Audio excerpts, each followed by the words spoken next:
All right. Welcome everybody to another episode of Bits and Bytes. This is Sam, not Gene here. Gene had to step away for a minute, so I'm playing a relief pitcher today. But the show must go on. And we have a pretty special guest. We say all our guests are special, and then we say you're extra special, Adam. Just to buff every speaker up, right? But Oh we're my joined gosh, by it's Adam. working. Yeah, it's already working. We're joined by Adam O'Donnell of Zendesk. Do you want to just explain a little bit about your role at Zendesk? And you have your tagline is long, so I want to read it properly. But let's start with Zendesk. Yeah, absolutely. I mean, I'm Adam O'Donnell. I work for Zendesk, running North American startup partnerships. The sub organization under Zendesk is Zendesk for Startups. It's our startup initiatives, working with trying to help some of the best companies in the world, the best founders in the world. But I'm based here in San Francisco. For sure. And that's why we're talking, is not because I had a huge complaint through Zendesk and that's how we met. That's so good. But I'd take that. I would take that. Yeah. But Adam, on top of that, you're also the main host at a podcast called The Top VC. What's that about? That's I right. guess.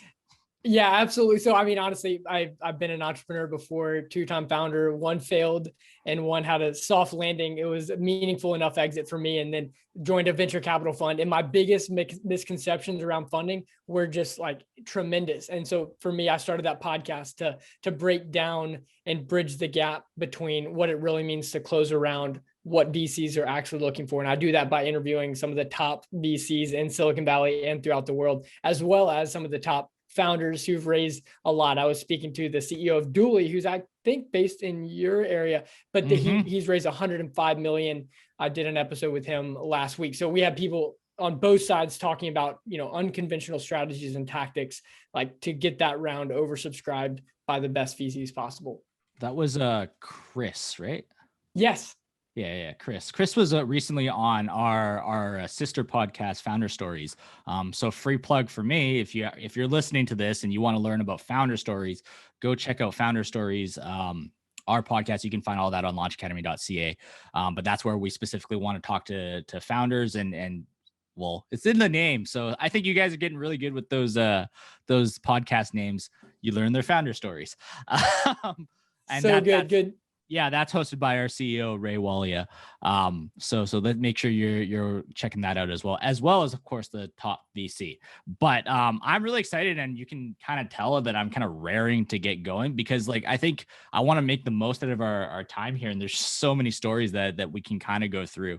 But I want to start here because I think you dipped into it, and I think you thought I wouldn't catch it, but I definitely did. Like when you started talking about like how you started in startups, you'd had two startups, one failed, right? And then one, obviously you exited as well. But you always, I've seen you introduce yourself a couple times that way. You always start with the one that failed. So can you maybe just as a background describe like what were those two things you built? What was the one that successfully went through? What does success mean? And what about the one that failed? Why do you consider that a failure? That's so good. And I love your attention to detail there. So for me, it was an incredible learning opportunity for both companies. The one that failed was called Buzz Report. And so the learning, the thing that I just want to be able to like understand. I think we can learn almost more from the failures than we can from the successes, because I got really arrogant, right, with the success that I had actually before that. And it was, once again, it was not, I'm not saying it was like a massive exit in terms of on the scale that you would see in Silicon Valley, but it was meaningful enough for me to be able to move out to San Francisco and start another company. So it was a really cool event. That was the first company called that I sold. The company is called Tech Track, the first one that I had the successful exit with, and it was merged and the shares were sold to a company called Lasso.io, which is still around. So that was just a really cool experience. I was young and I was like, oh my gosh, I figured that all out. Then I go and try it again and didn't have the same experience. Super hard for me, just like straight up. And I think just being able to talk about that is really powerful, because the more people I meet in Silicon Valley, the more you realize that everyone's had some kind of failure.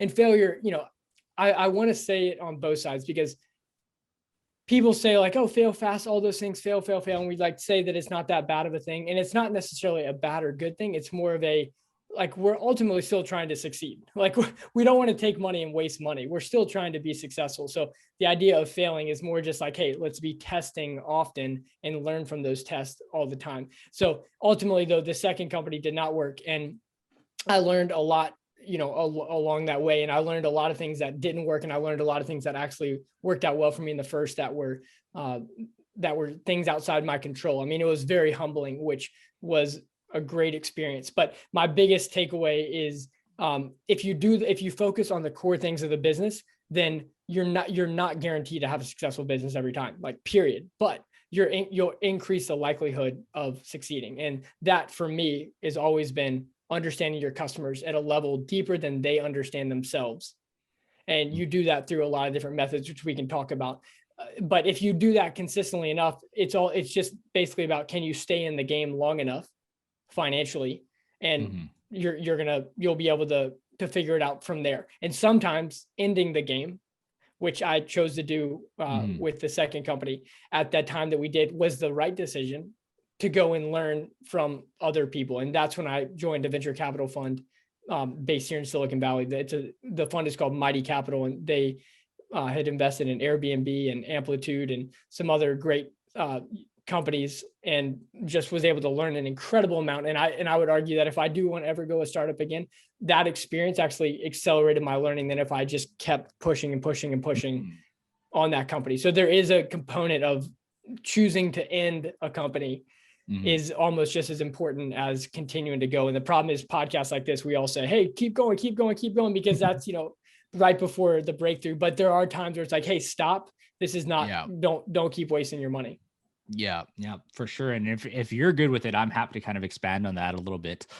So I want to kind of paint that picture for listeners time. So you talk about Buzz Report. This is after you've sold your first company, you've moved up to the Valley, you've made it, you're in the mecca of startups or whatever. How long did you actually spend on Buzz? What was it, and how long did you spend on it? Yeah, so it's a funny question to really determine the exact, because there was so many different iterations that happened, because we had something going and then we just kept iterating and iterating when it wasn't working. So it was like, I'm never going to end this thing. That was my mindset. So we tried different markets, different versions of the product, even like completely different businesses, and iterated around that, because that's what all the knowledge is telling you in Silicon Valley. And I still think that there's some good to that. But here's the long and short of that experience. In the beginning, we were able to sign up 1 million ARR in 6 months. And we started the product only 3 months before that. We signed up a lot of those customers before we even had a product. This was like the big win of that experience. And I'll tell you why it ended up failing in the end. But I think that the process is still valid, because the reason it didn't work was outside of our control. And I'll share that. And it's actually pretty legitimate. It's happened to a lot of companies. But we picked an industry vertical. We picked higher education. And so this was not a sexy industry, which we picked, intentionally. We had some proximity around that. So I understood those people, and we're already in that network with the previous company. So I was like, okay, let's just pick this. Like, all the people in the world aren't coming after this industry. So we picked it, and we picked a persona in the university. The persona that we picked was the head of business services at any university. And these people can be in charge of, up to 50 to even $100 million budgets at a university. So they're frequently overlooked in terms of their buying power. So we figured out that they had a conference that they all went to. They're all really close friends. And so we said, let's get in that conference. Let's start at the very top. Who's on the board of that conference? Let's become friends with them. Let's go to the conference. Let's invest some money to go there. And then we built relationships with those people. And then over the next month, we used those relationships to get introduced throughout the whole organization. And during our research, we were able to ask consistent questions to them. So examples of the questions that we were asking were around, it was really like 3 components of the question. And it doesn't always work linearly like this, but this is like essentially what we were trying to figure out is what does success look like for you in your job? What's the hardest part about achieving that success? And then finally, how are you actively paying to solve that problem in your role? So by doing that, we were able to understand, since we're interviewing all the same types of people, we're able to understand, okay, cool. We can see patterns emerging pretty quickly. And when you're tracking all your interviews, we were doing Google Sheets at the time, but doing it in Airtable, super clean. You can get incredible data on like, wow, we have a similar type of people who are all struggling with this same kind of thing. And here's some similarities in their organization. Maybe for universities, they're, over 10,000 students. So a larger mid-sized university business officer is struggling with this specific type of thing. And that was just like incredible. And then also not just struggling with it, but they're paying to solve it. And if you're not paying to solve, sometimes, it can just be your time. But if they don't have that component, then we would ignore it completely. If they're like, hey, there's a huge problem for me. I'm like, great, how are you actively paying to solve it? And they don't have an answer. Great. What's the next biggest thing that you're actively trying to solve? How are you spending money on it? And that is the key that was the difference between a lot of failed things that didn't work for us and the ones that did. So we eventually created this. We learned that they had a problem understanding what students were saying on social media at the time and about their programs. And this would blow up. This would create a real emotional pain for them because like the president of the university would hear about a blow up on social media. And then they would email them and say, what is this? Or a parent outside the organization would say, how come my student's not getting addressed because they mentioned this? Or maybe there was like a comment about suicide and they missed it and one of their students sent it. So it was very emotional to them because they're like, oh my gosh, like I could lose my job. This could be really bad. So they're paying consultants to try to help scan social media. They're hiring people to just start looking at social media. Like they're doing all these things. And so we said, wait, what if we just aggregated it all in a really custom way? There's a lot of great companies that were doing something similar, but they hadn't focused on this use case, like Hootsuite, Sprout Social, all that was existent. But we figured out these people better than anyone else in the world, and we're able to get started. And we had them sign. We had big universities all around the country and even in Canada signing up for a year contract before we built the system. So it was pretty cool. I'm just sharing the story because we just had incredible success in getting to the million ARR signed up and all that. The long and short though, it ended up failing because our data sources got closed off to us, and we were scanning, the popular ones, Instagram, Facebook, Yik Yak was around at the time. And as those got closed off from us on a legal perspective, it completely changed our ability to deliver value to our customers. So the process wasn't flawed, but you got to look at all the surrounding, and you don't want to be building a business on something where a couple sources could change your whole business. Yeah. and I do remember, like, this is a very long time ago, but when Hootsuite just started, and this was 2011, 2012, and there was this whole concept of like, okay, well, you're basing it all on Twitter. That's what it was originally on, by the way.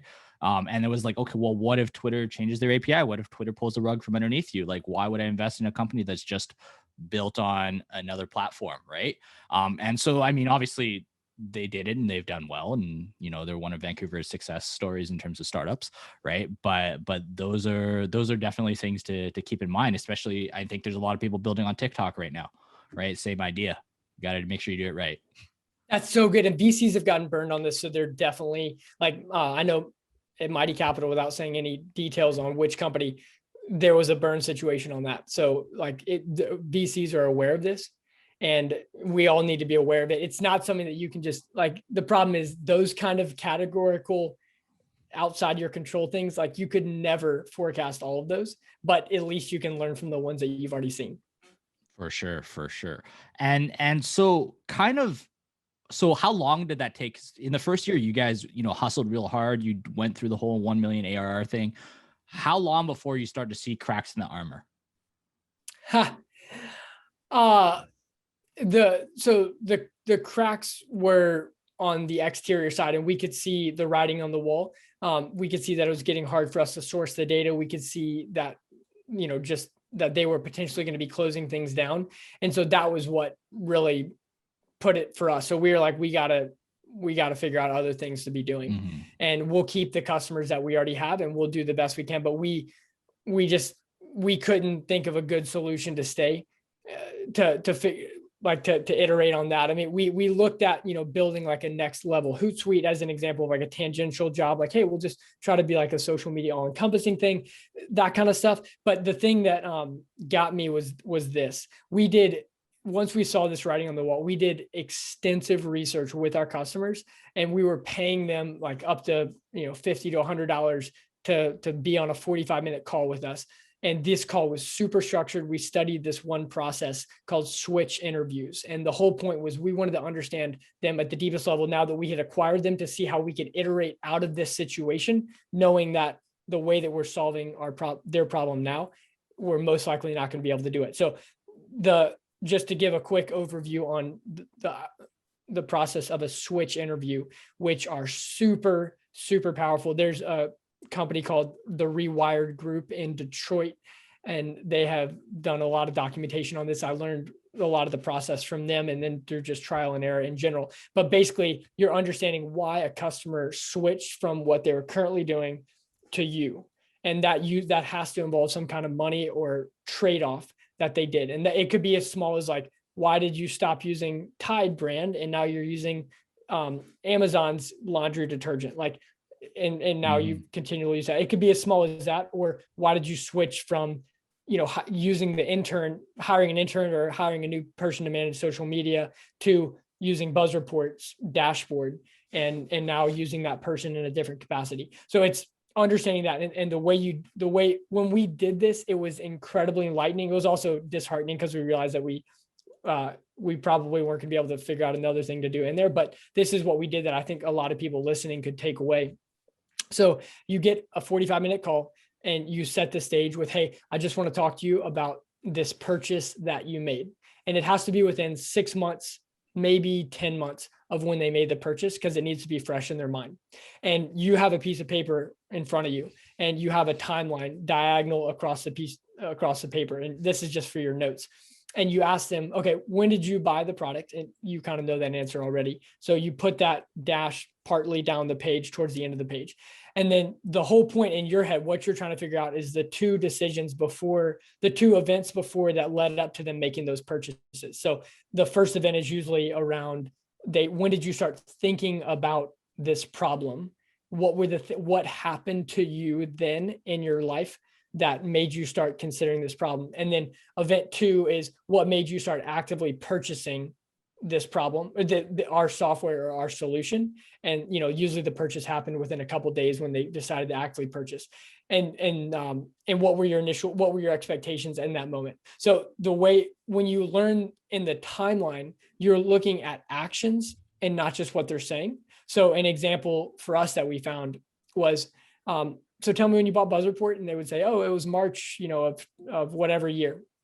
And then I'd be like, great. So when did you initially think that you had a problem that that you ended up buying us for? And they'll usually only go back like a month and be like, oh, well, I was in a meeting and our boss, or the president of the university, like said that, hey, we should consider, managing social media better. And I'm like, okay, cool. When was that? And they're like, oh, maybe it was January. So like a couple months before. And I just write that down on the timeline. And I'm like, cool. Can you just zoom in for a second? Was that a meeting that was it a weekly meeting? Was it like an email that they sent you? And then they're like, oh, actually, now that you think about it, it was actually an email that they sent me.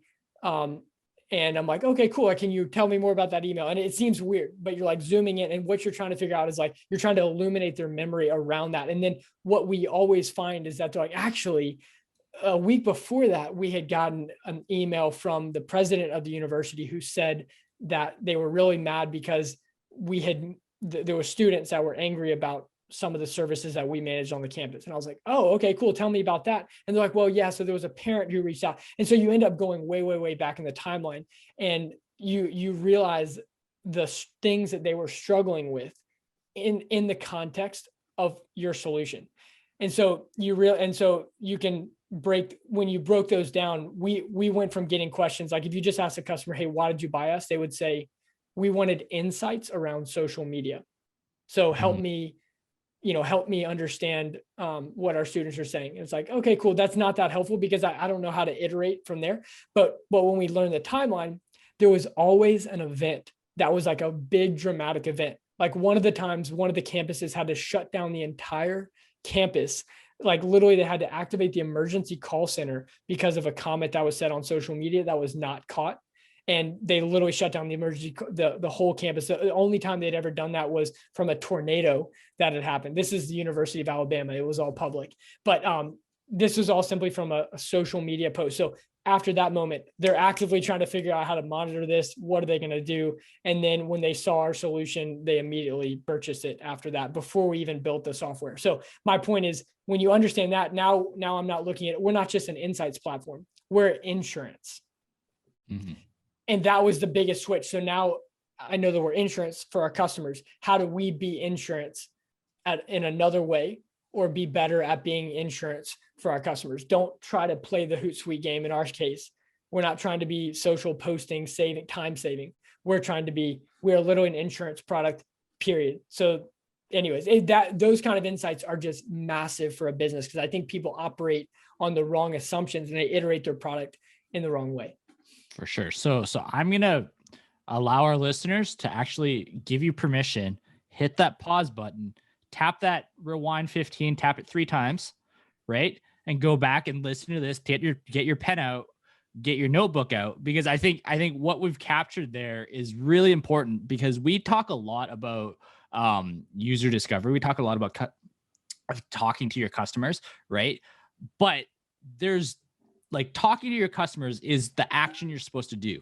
How well you do it is a very different level, right? If I talk to 1,001 of my customers and all I'm saying is like, hey, what's up?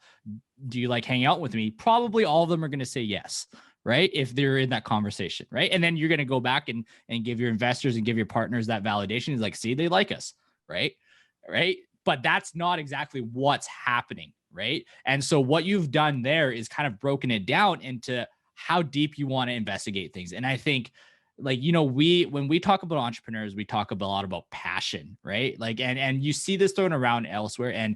And sometimes I personally, I not scoff at it, but I think passion, the part where it plays is like, imagine how much work it is to do that for every single one of your potential clients, what you just broke down, right? If you're not passionate, if you don't have drive, if you don't have motivation to go do that again and again and again and again, I'm sorry, you're not going to make it, right? Like, and that's where like the passion comes into play, right? Like, I think a lot of younger entrepreneurs that are listening to this think like, well, I just got to like it a lot, right? Like, I really, really like hockey. So I'm going to make a startup about hockey, right? It goes a little bit deeper than that, right? Are you motivated enough to go into the trenches like what Adam just described and do that times 1,000, times 10,000, right? And like, I don't know, in my kind of more naive point of view, like, I feel like even when you've so-called made it, you've raised your Series A, you're gone public or whatever, a part of the founder still enjoys trying to figure out those problems for people. I find that to be a consistency with founders, personally speaking.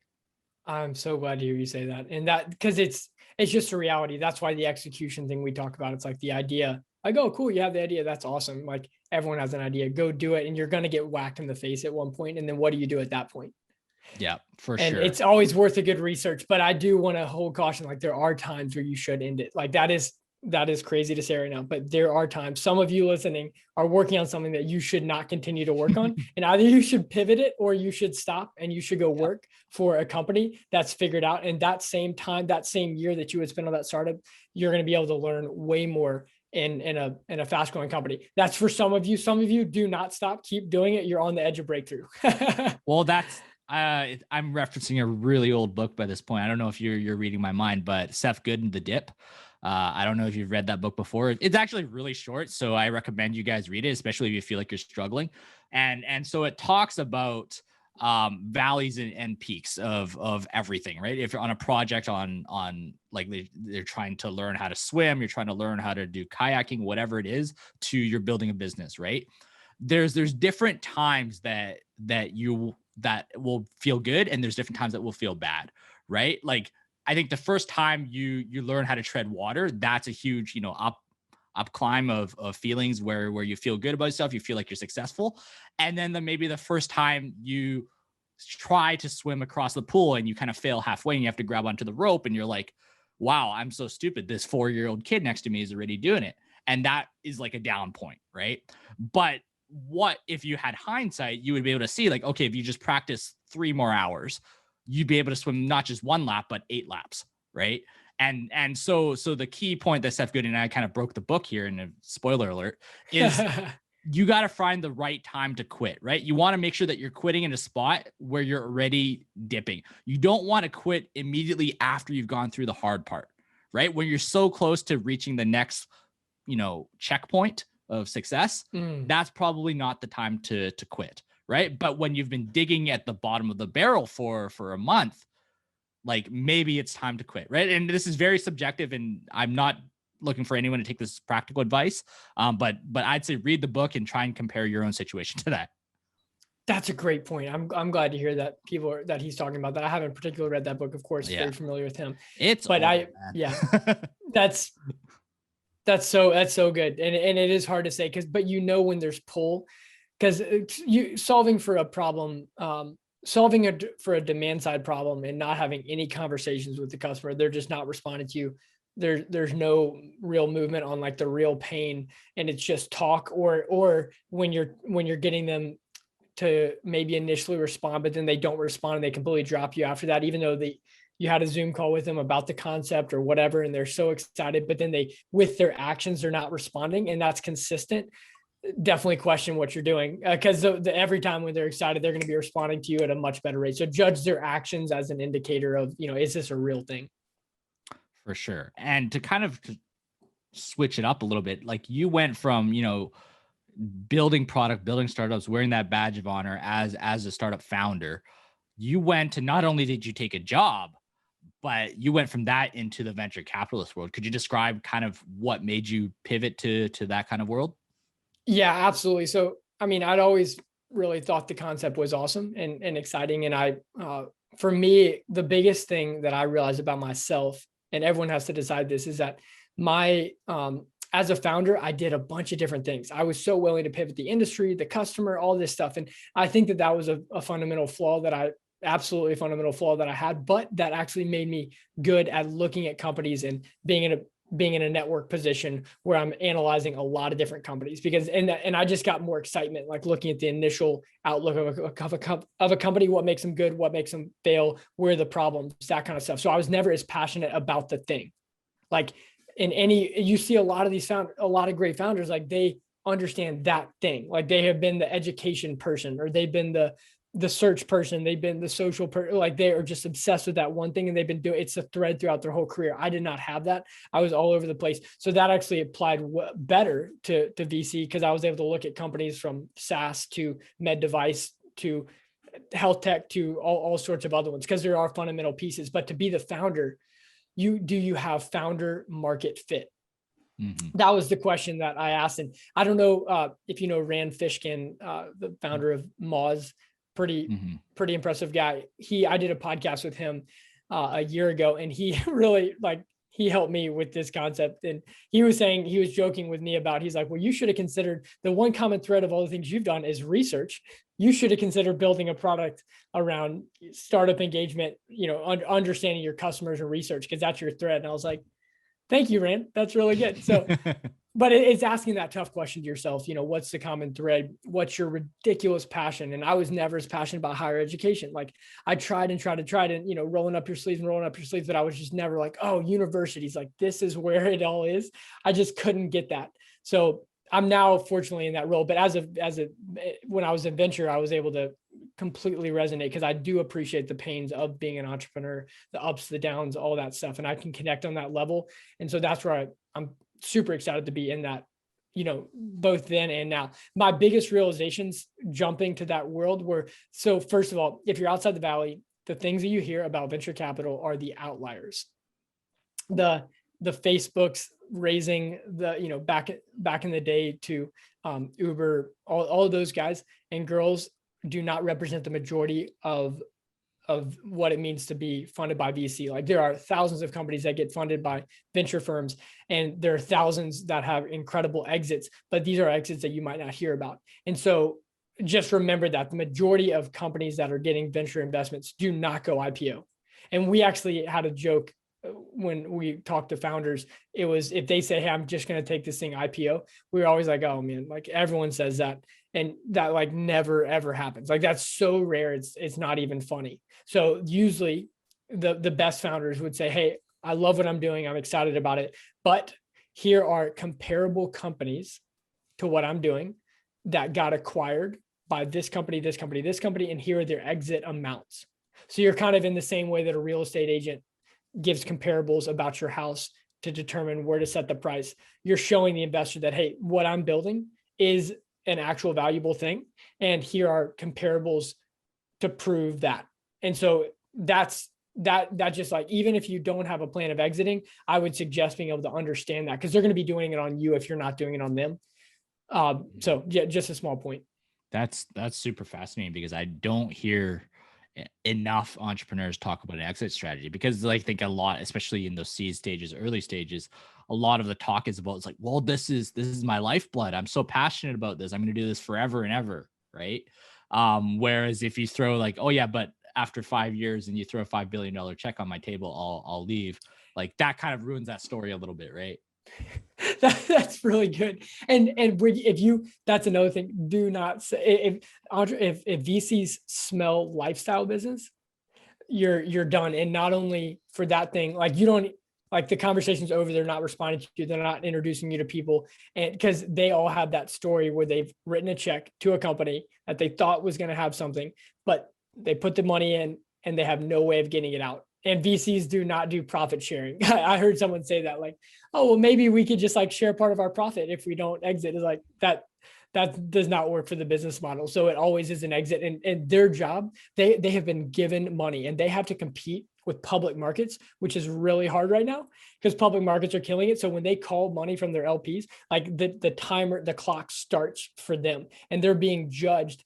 Like, so they're being judged on how long they held the money and the return that they deliver. So if they could have, if they called that, if an LP could have put that same amount of money in the public markets and delivered over that same time period much more, even if you got a 2x, but if the public markets outran that, then it's not a good investment for them, and they actually failed as a VC. So just remember, if you understand their pressures, then you can make better decisions and you can play to that game better. But once again, not everyone should be going for VC money, period. But if you are, you got to know the game that you're playing. Mm-hmm. And that's really important. I think the fancy term there is opportunity cost, right? Yes. So for sure, like, I think that's really important for entrepreneurs to think about, right? It's not that you're not a good business. And I think that helps you ease off the pain of rejection as well, right? Because some people, they plan to be 10, 20, 30-year businesses and they want that steady growth, right? And there's nothing wrong with that, right?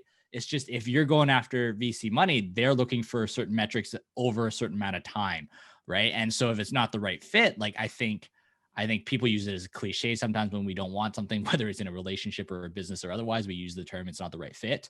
But sometimes it's also just reality. That's so good. I'm glad to hear that you're saying that, encouraging that. I think of Discover@Work as an interesting hybrid example, which started in Vancouver. Henry Schuck, I was fortunate to be able to meet him. He was on a podcast I did a year ago. Now it's ZoomInfo, public company. They just bought Chorus this past week. But I'm saying, because I don't think that they raised, if I'm not mistaken, they did not raise a lot of money in the beginning, if any, for like the first 5+ years. It was something really interesting. So my point is, like, they fought in the trenches for a long time, and then they had built a really fundamentally good business, and they outbeat their competitor who had raised money, Rank Kings. I think they ended up acquiring them or something. I could be wrong in some of these details. My point is, they didn't raise the traditional amount of money in the beginning when they had a competitor who did, and they ended up able to win in the end. And then of course they raised a bunch of private equity money even before they went public and bought up a bunch of other companies, including ZoomInfo, which is now, Henry Schuck is the CEO of that company. Amazing. And before, there's a couple of other things of your story that I want to make sure that I get to, and we might turn this into a part 2. I don't know. But before we leave that, like, the top VC, I just want to talk a little bit about that for a second. Like, you started this podcast, I think now a couple of years ago. You've interviewed a whole bunch of VCs. Like, first of all, what was your motivation behind starting that? And maybe what have you learned? Yeah, so I only started in January, but I've been able to do a lot of episodes because I keep them shorter. But so going to talk first as a podcaster and then second as someone who'd like be looking to that. Cause I think if anyone's starting the podcast strategy, that can be incredibly powerful. So before I started the Top VC, I've been the host of Growth Marketing Conference podcast. They're a conference based here. I was also the host of one of the startups that one of the iterations that we had that podcast. So I probably recorded about 50 to 60 episodes, maybe more personally. And I had learned, and one of those times, of course, I did user research just about the content, wanting to know, why do you listen to a podcast? Like what are people really looking for? Because I wanted to prioritize our spending on the podcast in the right way. Because it's really easy to get bloated on where you're spending your money. And I found that the reason the things in a podcast that make the most difference is a tactical piece of information that can be directly applied. What that could be in the form of a tool or a strategy or a template, that kind of stuff can make just all the difference. Or maybe a strategy that like is factual enough that can be really impactful. And of course, it has to be unconventional. Like it can't be something that you could just figure out all the time. So I just started focusing on like asking what's one unconventional thing in whatever podcast I was doing to get that one thing. So it's fast for the interviewer.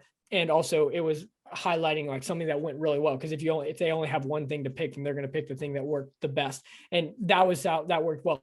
So then I've focused on decreasing the production quality. So it decreased the cost and I can increase the frequency that way, and focusing on just the guest quality and then just the conversation quality, and like ignoring all the other things, not having the fancy stuff. And there's nothing wrong with that. But for me, I just, in the constraint that I wanted to keep it in, that was the best way to do it. And then I automate everything possible. It's all managed in Airtable, and I have a bunch of Zapier automations that automate from scheduling to sharing to sending it to my editor, who I keep to just do a really quick. I have a really quick way of doing it. We have all the content in Airtable, and every time we switch something, there's triggers created, there's emails that are created that are sent to the guests so they can share it and all this stuff. And so I think that is important, because if you're trying to start a podcast, you're going to start it, and 3 weeks in, you're going to be like, oh man, I can't prioritize this because I got this other thing that's happening. And then you get in a bad situation because you're not able to have that content consistency. So just being realistic about the budget. I started the Top VC, like I said, in that passion. If I'm going to talk on the entrepreneur side, I started it with the passion of helping showcase the unconventional insights around closing money. Because I think that there's too many great founders who don't know the game of raising money. But that's simply the reason that they're not able to close a round, or they get in a bad situation. They raise at worse terms or unfair terms than what they should. But so it's not about trying to take a bad founder or a founder who doesn't know what he's doing and try to raise money and scam a VC. It's about founders who understand how to run their business, but they're just like, fundraising. I do not want to do fundraising. Like, this is not fun. And I'm just not that great at it. I don't want to play the game, but it's helping those people try to get access. So the simple thing that I do is just talk to VCs and try to get their perspective. And then also talk to entrepreneurs who've been able to do it before. Like I said, the CEO of Dooley, and talk to another company called Stacker that'll be coming out soon. They've raised from some incredible people, and that kind of stuff, as well as getting the VC perspective. And I think the biggest takeaway that I have, if I just had to summarize all the episodes, is building an authentic relationship that's aligned with the mission of the investor early on. So you're reaching out to them, hey, like, I'm building something cool in this area that you think is cool. And I see that you think this area is cool because you have started a fund around it or maybe a community around it as well. So why don't we come together and at least talk about this cool thing that we both think is cool? And the conversation goes naturally from there. Maybe it's a year before or even 2 years before, but you're authentically aligning with someone around a bigger mission. And then the funding piece is a natural thing that could happen based on the trust that's built in that relationship over time. It's amazing. So I'm going to put you on the spot here because it's a little bit like picking your favorite children, but you only get one episode from the past to plug. Which one is it going to be? Got it. So David Weekly, and he has sold multiple companies, one of which he sold to Facebook. And he has this incredible episode that he did. It was a conversational one just like this. And literally the point is, stop pitching investors. And when he started saying this, I was like, oh, it would just light bulbs started going off in my head. And I was like, that is it. Because he described when he was meeting with an investor, a really well-known investor that everyone here would know. And he was not like, he jokes and he's like, I was not just like pitching and here's my pitch and here's this and let me go through my slides. It was a conversation. He didn't even have the deck up in the meeting. The deck was sent ahead of time, but it was literally just like, hey, here's what I'm working on. I think I've obviously have a track record that speaks that if I'm choosing to spend my time on this, there's something here. He did have some of a background. He does acknowledge that, but it was such a conversation. And the way he describes the best kinds of pitches are you know everything about that business. And you basically started off by saying, hey, like, obviously here's the elevator pitch, here's what we do, but what are your questions?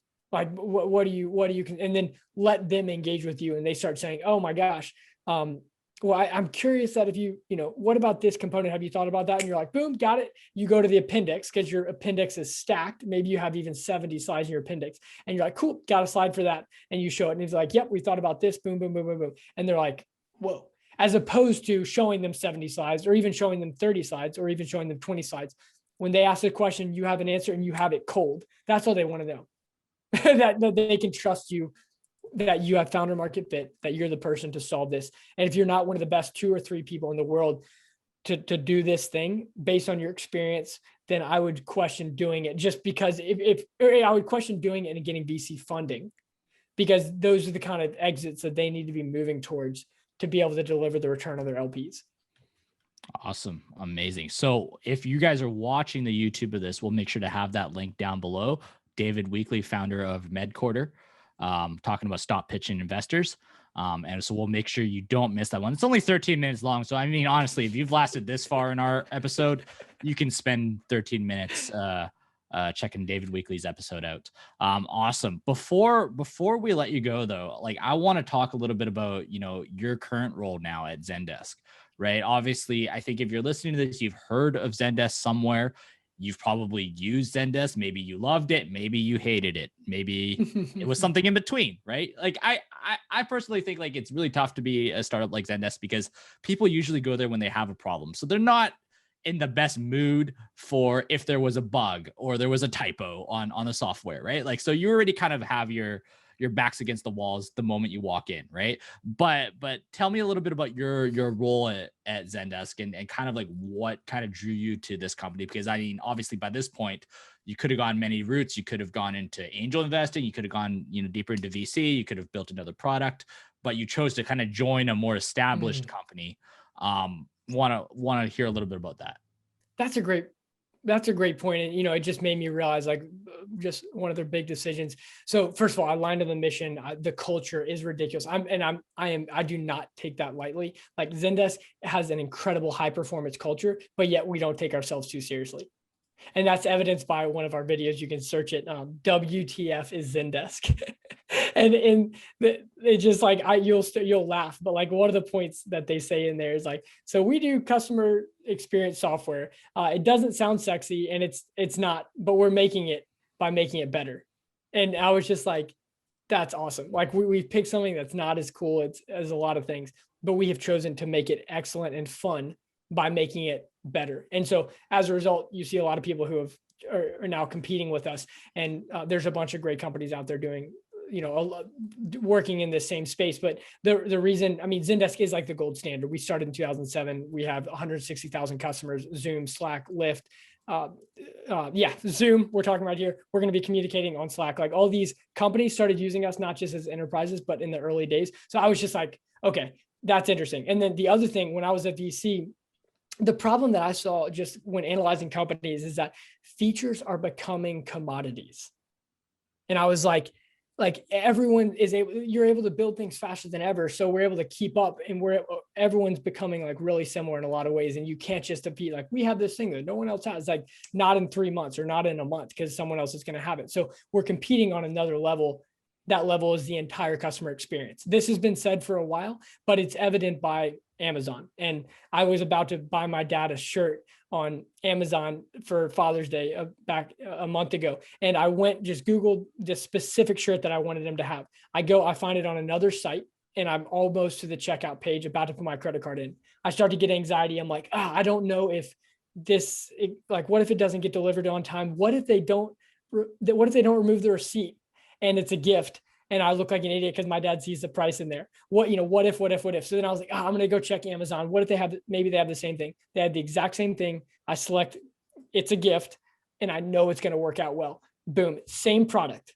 Like literally the products are a commodity, but the experience is why I made the switch. I think that Amazon might have even been a little bit more expensive, which usually they're not, but in that case, I think they were. So even then I was willing to pay for a better experience because I knew what I was going to get end to end. And that's what Zendesk represents to me, is that we're helping companies compete on the next level nowadays. Don't compete on features. You compete on the overall experience.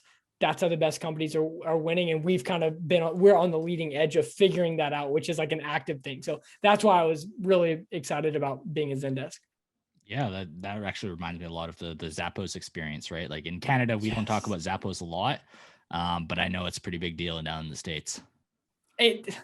So true. I was sad to see Tony Hsieh, their founder, who sold to Amazon, but when he died, I think back in 2020. Yeah, but absolutely, it's a great, that's an incredible story of that. So yeah. So that's, and once again, we have this incredible startup program. It's a 6 months free for any fast growing company. Basically, if you haven't raised a Series B and you're under 100 employees and you're trying to build something really cool that's growing fast, that's and if they come through your channel, then they get 6 months free. So you have to come through someone that we know. And my job is to just build great partnerships and find ways to help people authentically. And that's what I care about. And I'm the first to say, don't use Zendesk or don't use it now, because that's one, that's how you build trust. And two, if we're focusing on the end goal of the customer, then the right things will work out. And that's just how we roll. For sure. And like talking about more like day to day, I know you're involved quite a bit with startups. Like what does that look like? Absolutely. It's my favorite part. It's really like brainstorming on, it's not about like, oh, free software, like that's great. But like, it's not about that. It's about like, what are you trying to achieve? You're trying to build a unicorn. Awesome. Who else are your competitors? Where are you struggling? How can we make your experience ridiculous? And so we have this platform called Sunshine, and it's basically like, it's a quasi no code platform that you can build an entire customer experience on. So depending on how the customer comes in, you can be sending triggers to them if you're like a physical business, or if you're just a digital business. But it's just like, it's like the building blocks of like, imagine any experience that you could do to wow the customer, you can build that on top of there. So that kind of stuff's fun. That's what excites me, is like talking about the high level brainstorming. Like it's not about software. It's about, what are you trying to achieve in your business? How are you going to compete in this new world of customer experience, being the best in the world? So working with a lot of founders from all the best VCs that you can imagine on how to do that and how they can win on us. And if they do that, like we've seen a lot of other cool companies do, like the Zooms of the world, then good things happen for everyone. And then I know obviously we're talking, but for people that are listening here, like if they're like, hey, we really want to talk to this Adam guy, or they're really interested in the stuff that you're talking about with Zendesk, like, do you guys have events? Do you have other forums that they can reach out to?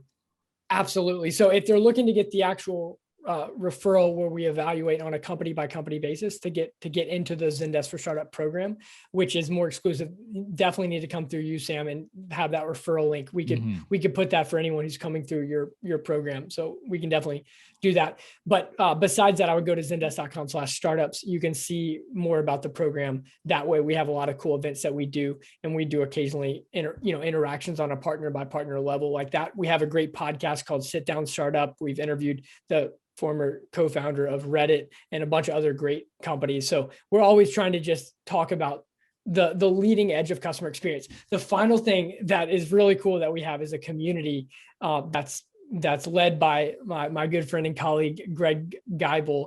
And he just it's an incredible, like authentic community of customer experience leaders. So I was on a call about a couple months ago with the head of customer experience at Clubhouse, and just hearing in an authentic way, this wasn't like a staged event. It was more like a happy hour, and people from the community were coming together.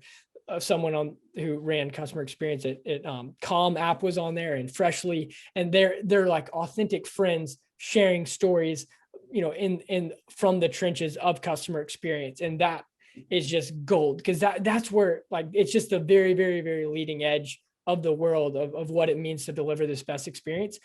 So that's really one of the biggest benefits of the program, in my opinion, and fun things that I do. For sure. And well, it's we're right up against the hour now, so I'm going to wrap things up.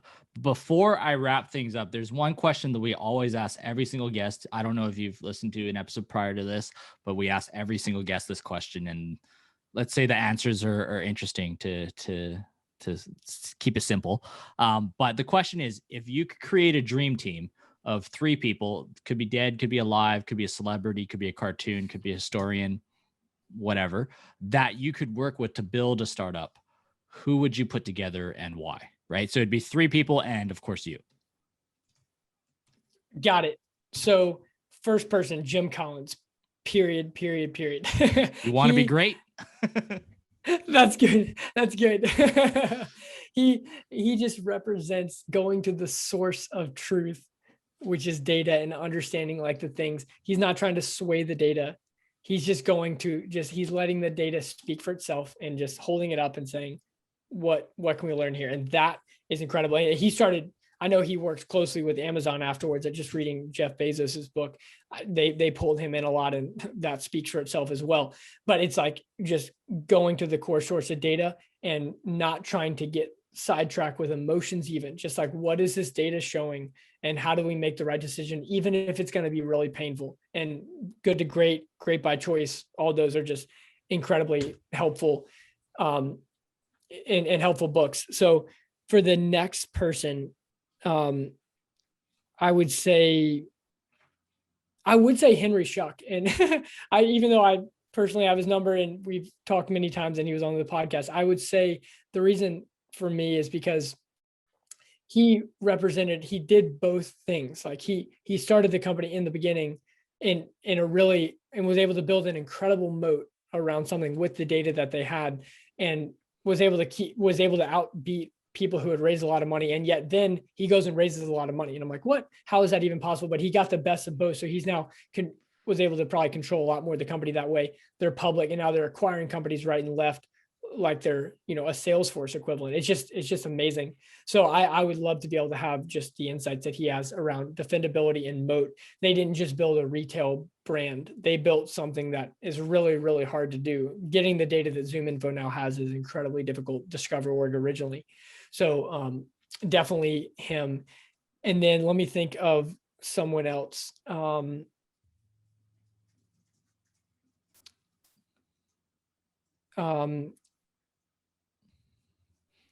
It doesn't have to be a real person either. That's good. That's good. You could get Scrooge McDuck to handle your savings account. That's really good. That's really good. I'm trying to think of who the other person would be. It would, because I guess in lieu of me not being able to select an exact person, like I think it would have to be someone who is not a white male in the US. So please elaborate. Because so I'm not going to even put it. There's a lot of great people in that category, but I just want to I want to say this because I think the blind spots that I have just in where I am, the amount of things that I have nothing to do with that are on my side that the majority of people in the world do not have and are actually have to fight upstream. Like it's just not even real. And so having someone who can have that perspective of the reality of like, hey, you think you did all these things? Like, no. There was a lot of things, a lot of tailwind that you had that most people don't have. So being able to humbly recognize that, and also having the diversity of the team. I did a podcast, a really good one, with a friend, Paul from Brown Venture Group. And he talked about the economic impact of not having diversity. So he's like, yeah, it's obviously bad. Everyone agrees with that. But there's actually a monetary issue and discount that we're all costing. We're all losing money because of not having diversity. So being able to have that is just really good. And I'm just the first to say the whole movement, the Black Lives Movement the past year, even though I know it's been going on for a while, I'm just the guy who just did not see it. I was the guy who and I feel so bad, but I just did not realize these things until recently. And I'm so sorry. All I can do is just understand and know how to move forward in it, but I just want to recognize and I want to be able to take a stand as someone who is in a position where it can have some impact. And I just want to make an incredible stand on that in the right way. So that's where I am. Sorry, I don't have an exact name. Just imagine the tweet we're going to put out. You got Jim Collins, you got Henry Schuck, and you got blank. But definitely as a person of color, I think I really appreciate your honesty in that respect. And I'm hoping that the listeners who are listening can resonate with where your passion lies as well. So with that being said, that's going to do it for this episode. I think we went off the charts a little bit, to say the least. But I'm hoping that it's been enjoyable for everybody that's listening here. Gene will be back. There's no rumors or anything here. You're not going to have to see this ugly mug too much. I'll still be around. But Gene will be back, and we'll have some diversity in this room as well.